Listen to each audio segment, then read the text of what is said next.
It was a sunny Sunday afternoon when I decided to invite Carolina to come to my house. We had recently met and were hanging out more often. She was an incredible woman, with an infectious smile and a charming personality. I was looking forward to spending more time with her, and I thought a date at my house would be a great idea. As soon as Carolina agreed to come, I started planning the afternoon in advance. I bought some ingredients to cook a simple dinner, chose a nice playlist and tidied up the living room. Everything was going great until the moment she arrived. As soon as Carolina walked in, I was genuinely happy to have her there, but I soon realized that my parents and family had other plans.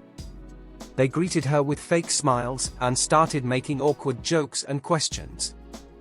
It was as if they were determined to make her the center of attention in an embarrassing way. My grandmother asked questions about when we planned to get married, and my uncle, who had a questionable sense of humor, made comments about children and the like. My parents, trying to be funny, started telling me stories from my childhood that I would rather have been forgotten. Carolina, to her great honor, tried to maintain a good mood and responded with grace to all inappropriate questions and jokes. However, I could see that she was clearly uncomfortable with the situation.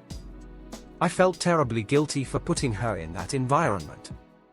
As the night progressed, I increasingly regretted inviting Carolina to my house. I wanted her to have a pleasant experience, but my family seemed determined to ruin everything. Eventually, I apologized to Carolina and we suggested that we go out to a quieter place. It was a relief to get out of that awkward situation at home and find a more relaxed environment. In the end, I managed to save the night, and Carolina and I laughed about the awkward situations we faced at my house. But this experience taught me a valuable lesson: choosing your date location carefully is essential, and it's not always a good idea to mix family and romance. I also learned the importance of setting clear boundaries with family members when it comes to my personal life. The day after the meeting at my house, I woke up with a feeling of apprehension. I was eager to know how Carolina felt after the awkward night with my family. However, when I picked up my cell phone, I realized something was wrong. There was no response to my message of thanks and apology sent the night before. I knew I should give her a break, so I waited until the afternoon before trying again. I sent another message, this time expressing my concern about his lack of response and asking if everything was okay. But once again, I was left waiting for a response that never came. The feeling of anxiety only increased when I realized that Carolina had stopped following me on Instagram. I was completely astonished. It was as if she was cutting off any ties of communication with me. I started to blame myself for putting her in that uncomfortable situation in my home, but I knew that my family's actions were the real culprits. Days passed and, still, I didn't get any sign of life from Carolina.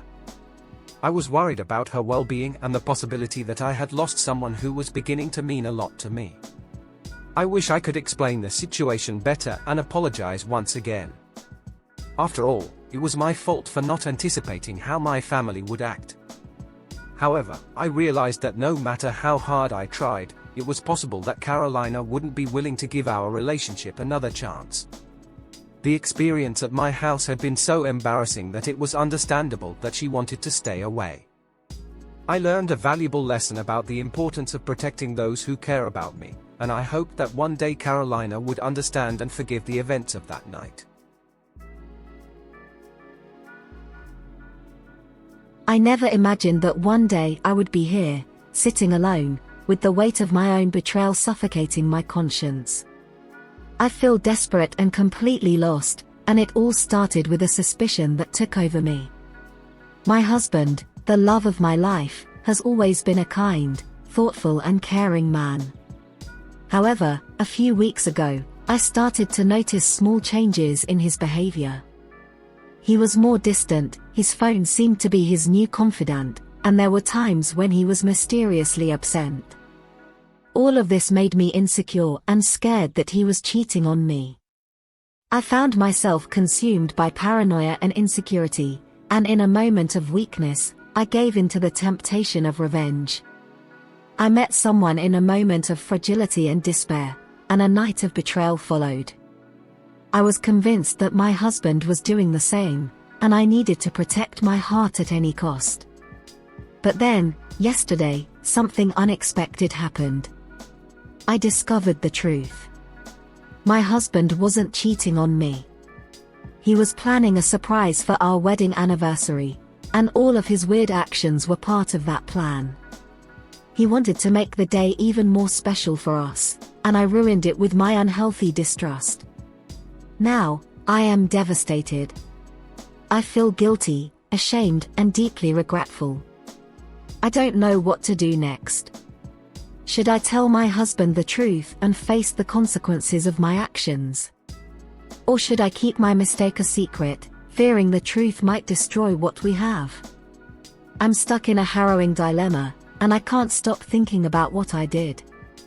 I betrayed the man I love because of my own insecurities and unfounded fears, and now, I'm facing the terrible consequences of that mistake. I don't know how to move forward, but one thing is certain, my confidence has been shaken, and our relationship will never be the same, no matter what I decide. I can't get what I did out of my head. The nights have been endless, with the weight of guilt and remorse keeping me awake. I spend hours wondering how I could be so impulsive and believe in something that had no real basis. Now, not only have I lost trust in my husband, but I have also lost trust in myself. My heart is torn between two options: tell the truth and face the consequences, or keep this painful secret forever. If I choose to reveal my betrayal, I know I will deeply hurt the person I love most in this world. He will be devastated, and our relationship may never recover. On the other hand, keeping this secret is like carrying a stone in your chest. The lie will hover between us, eroding our love and trust in a silent but relentless way. I fear that he will eventually discover the truth anyway, and at that time, the pain will be even greater. Plus, there's a little voice inside me that constantly reminds me that he never actually cheated on me, and I was the only one who broke our vows. I feel like the worst traitor. I'm at an emotional crossroads, not knowing which path to choose. I know that in the end I will have to make a decision, but for now, I am just sunk into an abyss of regret and despair. How will I find the strength to face my husband and deal with the consequences of what I did?